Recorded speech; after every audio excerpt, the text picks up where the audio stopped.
Hi. അപ്പം മീൻ വാങ്ങാൻ വേണ്ടി പോയ ഏട്ടൻ ചിക്കനും കൊണ്ടാണ് വന്നത്. അപ്പോൾ ഏട്ടൻ തന്നെയാണ് കേട്ടോ എനിക്ക് ഉള്ളി, ഉരുളക്കിഴങ്ങ്, തക്കാളിയൊക്കെ നന്നാക്കി തരുന്നത്. അപ്പോൾ ഏട്ടൻ നന്നാക്കുന്നതിൻ്റെ ഇടയിൽ തന്നെ ഞാൻ എൻ്റെ ചിക്കൻ്റെ നന്നാക്കലും കൂടി ചെയ്യുന്നുണ്ട്. പിന്നെ അതേ അവനെ കൊണ്ട് കഴിയണത് എല്ലാ കുരുത്തക്കേടും ഒപ്പിച്ചേക്കുന്നുണ്ട് കേട്ടോ. ഏട്ടൻ നന്നാക്കിയ ചുള്ളിയൊക്കെ എടുത്താണ് കഴിക്കുന്നത്. പിന്നെ അത് ഈ പാത്രത്തിൽ കേട്ടോ ഇത് ഒരു ഓട്ടപാത്രമാണ്, അതിലാണ് ഞാൻ നന്നാക്കുന്നത്. അതിൽ ഇട്ടതാ ഇങ്ങനെ നന്നായിട്ട് ഉരയ്ക്കുമ്പോൾ അതിൻ്റെ മുകളിലുള്ള ചോരേൻ്റെ അതൊക്കെ പോകും കേട്ടോ. അപ്പോൾ അത് ചിക്കനൊക്കെ നന്നാക്കി ഞാൻ കഴുകി വൃത്തിയാക്കി എടുത്ത് വെച്ചിന്. പിന്നെ അത് കുക്കറിലാണ് ഞാൻ വെക്കുന്നത്. കുക്കറിൽ ഞാനിങ്ങനെ വാട്ടിയിട്ടാണ് വെക്കാറ്. എനിക്ക് വാട്ടിയിട്ട് കഴിക്കുന്നതാണ് ഇഷ്ടം. പിന്നെ അത് ഞാൻ ഓയിലൊക്കെ ഒഴിച്ച് കൊടുത്ത് അതിലേക്ക് ഉലുവ ഇട്ട് കൊടുത്തിട്ടോ. ഉലുവ ഇട്ട് കൊടുത്ത് കഴിഞ്ഞ് പിന്നെ ഞാൻ എന്ത് ചെയ്തു, അതിലേക്ക് ഉള്ളിയും വെളുത്തുള്ളിയും ഇഞ്ചിയും ചതച്ചതുണ്ടായിരുന്നു, അതും കൂടി ഇട്ട് കൊടുക്കുന്നത്. പിന്നെ അതേ ഉള്ളിയും വെല്ലുള്ളിയും പച്ചമുളകും കൂടിയാണ് ഇട്ട് കൊടുക്കുന്നത്. വെല്ലുള്ളിയും പച്ചമുളകും ഞാൻ അങ്ങനെ തന്നെയാണ് ഇട്ട് കൊടുക്കാറ്. പിന്നെ അതേ ഞാൻ നന്നായിട്ട് ഇളക്കി കൊടുക്കുന്നുണ്ട് കേട്ടോ, അടി പിടിക്കാതിരിക്കാൻ വേണ്ടിയിട്ട്. കുറച്ച് ഓയിലും കൂടി ഞാൻ അതിൽ പാർന്ന് കൊടുക്കുന്നുണ്ട്. കാരണം ഓയിൽ ഒഴിച്ചത് കുറവേനി, അതുകൊണ്ട് തന്നെ ഉള്ളിയൊക്കെ ഇട്ടപ്പോൾ ഒന്ന് ചെറുതായിട്ടൊന്ന് അടി ഇങ്ങനെ പിടിച്ച് തരുന്നുണ്ട്. അപ്പോൾ കുറച്ചും കൂടി ഒരു ഓയിൽ പാർന്ന് കൊടുത്താണ്. പിന്നെ അത് വേഗം ഒന്ന് വാടി കിട്ടാൻ വേണ്ടി ഞാൻ കുറച്ച് ഉപ്പൊക്കെ ഇട്ട് കൊടുത്തേ. പിന്നെ തക്കാളി ഇട്ട് കൊടുത്ത് ഞാൻ നന്നായിട്ട് ഇളക്കുന്നുണ്ട് കേട്ടോ. ഞാൻ ചിക്കൻ കറി വെക്കുകയാണെങ്കിലും മീൻ കറി വെക്കുകയാണെങ്കിലും ഞാൻ ഇങ്ങനെ തന്നെയാണ് വെക്കാറ്. പിന്നെ അത് ഞാൻ ആ തക്കാളിയൊക്കെ നന്നായിട്ട് ഇങ്ങനെ ഉടച്ച് കൊടുക്കുന്നുണ്ട് കേട്ടോ. തക്കാളീൻ്റെ കഷ്ണം അങ്ങനെ നിൽക്കേണ്ട വെച്ചിട്ട് ഉടച്ച് കൊടുക്കുകയാണ്. അതിലേക്ക് ഞാൻ ഉരുളക്കിഴങ്ങും കൂടി ഇട്ട് കൊടുത്തണേ.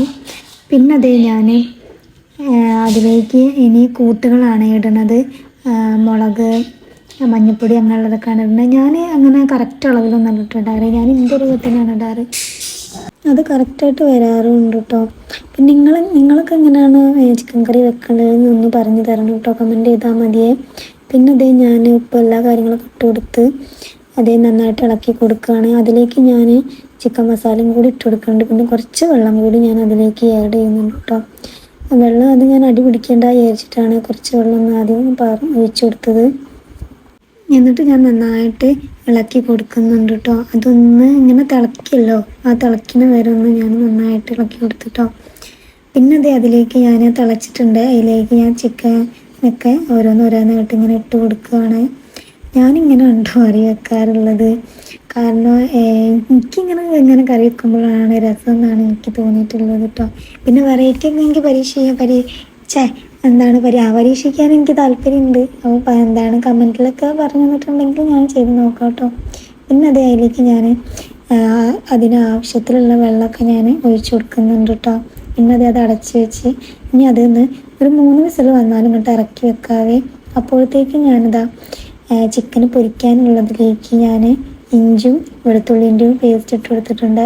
പിന്നെ അതിലേക്ക് ഞാൻ മല്ലിച്ചപ്പും കരിവേപ്പിൻ്റെ ഇലയാണ് ഇട്ട് കൊടുത്തത്. പിന്നെ ഞാൻ മുളകും മഞ്ഞൾപ്പൊടി ഇട്ട് കൊടുത്തിട്ടുണ്ട്. പിന്നെ കുറച്ച് ചിക്കൻ മസാല ഇട്ട് കൊടുത്തിട്ടുണ്ട്. ഞാൻ മല്ലിപ്പൊടി ഇട്ട് കൊടുക്കാറില്ല കേട്ടോ പൊരിക്കണേൽ, കാരണം കരിഞ്ഞ് പോകാറാണ് പതിവ്, അതുകൊണ്ട് ഞാൻ മല്ലിപ്പൊടി ഇട്ട് കൊടുക്കാറില്ല. പിന്നെ കുറച്ച് ഉപ്പൊക്കെ ഇട്ട് കൊടുത്ത് നന്നായിട്ട് കുഴയ്ക്കുന്നുണ്ട് കേട്ടോ. കുഴച്ച് ഞാനത് അതോടേക്ക് മാറ്റി വെക്കുന്നുണ്ട്. അപ്പോഴത്തേക്ക് നമ്മുടെ കറി ആയിട്ടുണ്ട് കേട്ടോ. അപ്പോൾ കറിയൊക്കെ ഞാൻ ഇങ്ങോട്ട് ഇറക്കി വെച്ച് അതിൻ്റെ വിസിലൊക്കെ നന്നായിട്ട് പോക്കുകയാണ്. വിസിൽ പോക്കാതെ നമുക്കത് തുറക്കാൻ പറ്റില്ലല്ലോ, അപ്പോൾ വിസിലൊക്കെ നന്നായിട്ട് പോക്കുകയാണ്. ചിക്കൻ കറി ആണെങ്കിൽ തന്നെ ഞാനും ഏട്ടനും വാവയൊക്കെ നന്നായിട്ട് ചോറ് കഴിക്കട്ടോ. ഞങ്ങൾക്ക് അതുണ്ടെങ്കിൽ തന്നെ ധാരാളമാണ്. പിന്നെ പൊരിച്ചതും കൂടി ആകുമ്പോൾ പിന്നെ പറയണ്ടല്ലോ. ചിക്കൻ കറി പിന്നെ ഇഷ്ടമില്ലാത്തവരാരും തന്നെ ഉണ്ടാവില്ലല്ലേ. എനിക്കൊക്കെ നന്നായിട്ട് ചിക്കൻ കറി ഇഷ്ടമാണ്. അതുണ്ടെങ്കിൽ തന്നെ കുറേ ചോറ് അങ്ങനെ അങ്ങോട്ട് പോയിക്കോളൂ കേട്ടോ. പിന്നെ അതേ ഞങ്ങൾ ചിക്കൻ കറി ഇതേ ആയിട്ടുണ്ട് കേട്ടോ. അടിപൊളിയായിരുന്നു കേട്ടോ. ചിക്കൻ കറിയൊക്കെ നല്ല മണം, നല്ല ടേസ്റ്റ് ഉണ്ടായിരുന്നു കേട്ടോ. പിന്നെ ഞാനിതേ അതിലേക്ക് ഞാൻ അരിഞ്ഞ് വെച്ചിട്ടുണ്ടായിരുന്ന മല്ലിച്ചപ്പും കരിവേപ്പിൻ്റെ ഇലയും കൂടി ഞാൻ ഇട്ട് കൊടുത്തിട്ട് ഒന്നും കൂടി ഞാനത് തിളപ്പിക്കുന്നുണ്ട് കേട്ടോ. കാരണം മല്ലിച്ചപ്പ് ഞാൻ ലാസ്റ്റ് തന്നെയാണ് ഇട്ട് കൊടുക്കാറുള്ളത്. അതിൻ്റെ ആ ഒരു രുചി കിട്ടാൻ വേണ്ടിയിട്ടാണ് ഞാൻ അങ്ങനെ ചെയ്യുന്നത്. ഫസ്റ്റിൽ ഇട്ട് കൊടുക്കുമ്പോൾ ഒരു അതിൻ്റെ ആ ഒരു ടേസ്റ്റ് കൊണ്ട് കിട്ടില്ലല്ലോ. അപ്പോൾ മല്ലിച്ചപ്പിൻ്റെ രുചി എനിക്ക് ഭയങ്കര ഇഷ്ടമാണ്. അപ്പോൾ ഞാൻ അതുകൊണ്ടും കൂടിയാണ് കേട്ടോ അങ്ങനെ ചെയ്യുന്നത്. പിന്നെ അത് ഒന്ന് തിളച്ചോട്ടെ എന്ന് കരുതിയിട്ട് ഞാൻ ഒന്ന് അടുപ്പത്തേക്ക് തന്നെ വെച്ചിട്ടുണ്ട് കേട്ടോ. അപ്പോൾ അതവിടെ കിടന്ന് ആയിക്കോട്ടെ എന്ന് കരുതി. പിന്നെ കറിയൊക്കെ ഇങ്ങനെ ആയിക്കഴിഞ്ഞ് ഞാനത് ചിക്കൻ പൊരിക്കാൻ വേണ്ടി പോവുകയാണ് കേട്ടോ. ഞാൻ ആ ചെറിയ നല്ല കുണ്ടുള്ള ചട്ടിയിലാണ് കേട്ടോ പൊരിക്കാറ്. കാരണം അതാവുമ്പോൾ നല്ലോണം ഇങ്ങനെ നിറഞ്ഞ് നിന്നും ചെയ്തോളും. പിന്നെ എന്താണ് നല്ല ഓയിലായാലും നിൽക്കും കേട്ടോ. അപ്പോൾ ഓയിൽ പിന്നെ അത് വറ്റിപ്പോവുക അങ്ങനെയൊന്നും ചെയ്യില്ല. അതൊക്കെ കഴിഞ്ഞിട്ടുണ്ടെങ്കിൽ ഓയിൽ അതിൽ തന്നെ ഉണ്ടാവും കേട്ടോ. അപ്പോൾ പിന്നെ ഓയിൽ പാർന്നെടുക്കേണ്ട ആവശ്യമേ വരില്ല എനിക്ക്. അതുകൊണ്ട് ഞാൻ ആ ചെറിയൊരു ഇൻഡാലിയത്തിൻ്റെ ചട്ടി തന്നെയാണ് എടുത്ത് കൊടുക്കാറ്. ഇൻഡാലിയാണോ? ഇൻഡാലിയത്തിൻ്റെ തന്നെയാണെന്ന് തോന്നുന്നത്. നമ്മുടെ മറ്റേ നല്ല കനമുള്ള ആ ഒരു എന്താണ് ചട്ടിയാണ് കേട്ടോ അത്. ഇൻഡാലിയത്തിൻ്റെ ആണോ എനിക്ക് അത്രട്ട് ഉറപ്പില്ല. പിന്നെ എന്താ ഞാനതൊക്കെ അതിൽ പകുതിമുക്കാൽ ഞാൻ അതിലേക്ക് തന്നെ ഇട്ട് കൊടുത്തു കേട്ടോ. ഞാൻ കുറച്ചേ പൊരിച്ചിട്ടുള്ളൂ കേട്ടോ. പിന്നെ രാത്രിത്തേക്ക് കുറച്ച് മാറ്റിയൊക്കെ അച്ഛനപ്പം എന്താണ് ഉച്ചയ്ക്ക് കഴിക്കും. പിന്നെ അമ്മ കഴിക്കുകയും അമ്മ പണിക്ക് പോയതാണല്ലോ. അത് പിന്നെ അമ്മയ്ക്കും കൂടി ഉള്ളത് ഞാൻ രാത്രി പൊരിക്കുക വെച്ച് മാറ്റി വെച്ചിന്. അപ്പോഴത്തേക്ക് ഇത് അച്ഛനും മോനതേ ചോറ് തീറ്റൊക്കെ തുടങ്ങിന്. പിന്നെ അത് ഞാനിനി കഴിക്കാൻ വേണ്ടി വരുന്നുള്ളൂ കേട്ടോ. പൊരിക്കലൊക്കെ കൂടി കഴിഞ്ഞിട്ട് ഞാൻ കഴിക്കാമെന്ന് വിചാരിച്ചിരുന്നതാണ്. പൊരിക്കലൊക്കെ കഴിഞ്ഞതിൻ്റെ മുന്നേ അച്ഛനും മോനും കഴിക്കാനൊക്കെ തുടങ്ങിന്. പിന്നെ അത് പൊരിച്ചത് കൊണ്ടുവന്നപ്പോൾ അതൊക്കെ എടുത്ത് കഴിച്ച് അത് ഞാനിനി കഴിക്കാൻ വേണ്ടി പോവാണ് കേട്ടോ.